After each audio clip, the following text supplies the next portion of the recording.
Dito na tayo sa vet. Baby, dito na tayo sa vet. Good afternoon po.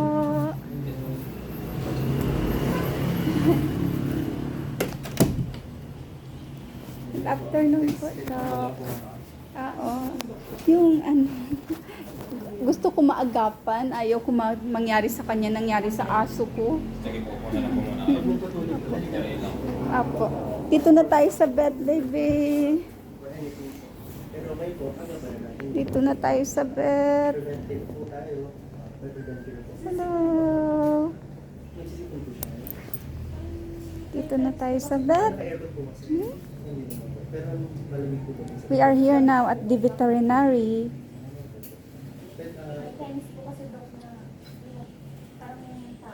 She is a stray kitten.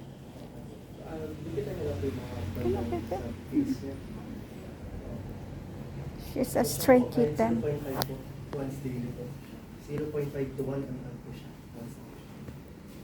The next schedule po, April 9 for 6 in 1 vaccine. Oo, baby.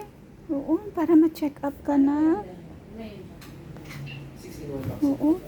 Ha, para ma-check up ka na. 6 in 1 second shot. Oo. Ano? Then bawal po siya maligo for 7 days. April 10 Para po, ma-check next up day. ka na. Ayaw ko matulad ka kay Gabriel. Hindi ko natakbo agad sa ano, sa veterinary.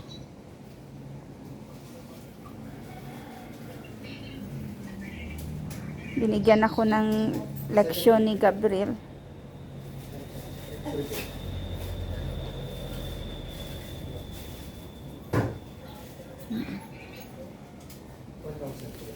Gabriel gave me a lesson. Go straight to the doctor. Resibo po.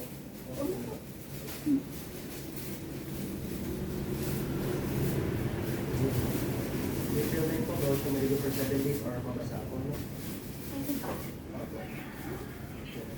Then pabigyan po siya ng bedding sa bahay nila. Yung matutulog din na medyo warm po. Then, text niyo po ako agad. Magsuka pa po bukas or sa masusunod. Baka matutong ano yun, kasi nung ma-undead ko siya na nakalakad-lakad ko siya. Wait our turn. We wait our turn. Pero kung for now po, huwag po po siya. Since na okay naman po siya rest. Sige po. Let's go.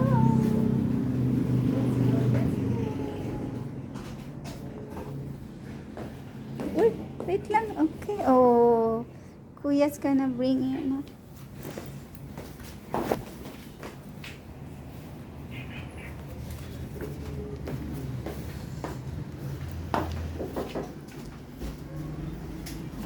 Yes po. Wala ka bang ibang green na pwede kong i-kahit sa akin? Green. Pwede po ito. Para lang, pwede ko lang Sa wood po talaga. Pero wala naman po dugo. Uy, uy, baby. Dito na tayo sa doktora. Ano po muna? Ginagapan kita agad. Ano siya? Oo, ano siya? Kain siya ng kain pero ayaw magpupo. Oo, kain ng kain. Ang dami ng kinakain yan. Stray cat lang yan, kuya. Eh, dumating sa bahay ko bago nagkasakit si si Gabriel. Ilang araw pa lang to sa bahay. Dok, stray cat siya. Stray kitten. Tapos kain siya ng kain. Pero, oo, pero hindi nagpupupo. Tapos, oo, malakas naman kain niya, pero hindi siya nagpupupo. Tapos nangihina. Kaya sabi ko, ayoko matulad ka kay Gabriel. Takbo na kita sa veterinary. Oo. Yung ulo po. Yung Oo. ngayon lang po yung problem natin. Hindi lang po mapupo. Parang hindi magpupo, tsaka nangihina, Dok. Ay, Ito yung oo, nangihina siya, Dok. wala nang dugo yung gums. Ano, baby? Masakit ba, baby? Sandali lang, baby. Ano po pang, wala pa po yung record dito. Opo po, first time niya to. First time. Baby, wag mo ako kagatin, bebe. Oo, bebe, wag mo ako kagatin. Mahina siya, pero sabi ko, bali, namatay si Gabriel, no, kinabukasan. Mga araw na buhay pa si Gabriel, dumating sila. Dalawa sila eh, yung isa malakas. Tapos po yung isa po. Oo, itong isa, mahina, Dok. Naobserbahan ko, sabi ko. Tapos dinadala ko siya sa kabilang bahay na bakante, na bakanting bahay, hindi pa tapos. Bumabalik talaga sa bahay ko. Bumabalik talaga silang dalawa. So, binigyan ko sila ng pagkain. Tapos, may sakit si Gabriel. Ayaw nila umalis ng bahay, Dok. Ano po Oo. pangalan niyo, ma'am? Wala pa silang pangalan, hindi ko Apelido niyo po. green, color green.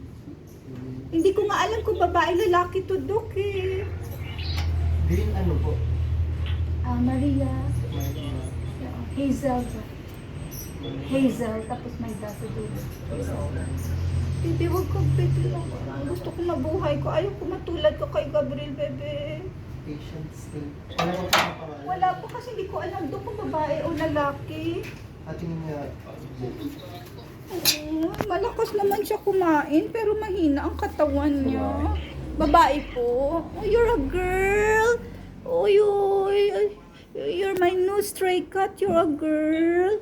Oh, doc will give you medicine. Ano po nga yung birthday niya? Sa tingin mo, doc, how old na siya? Oh, kasi dumating lang siya sa bahay ko 4 days ago.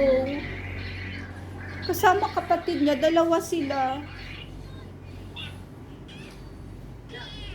Oo, Mga 4 months na baby. Oo, doc said you are only 4 months. Contact number niyo po. Address niyo po muna, kahit barangay lang. Oo. Kuya, wait lang ha.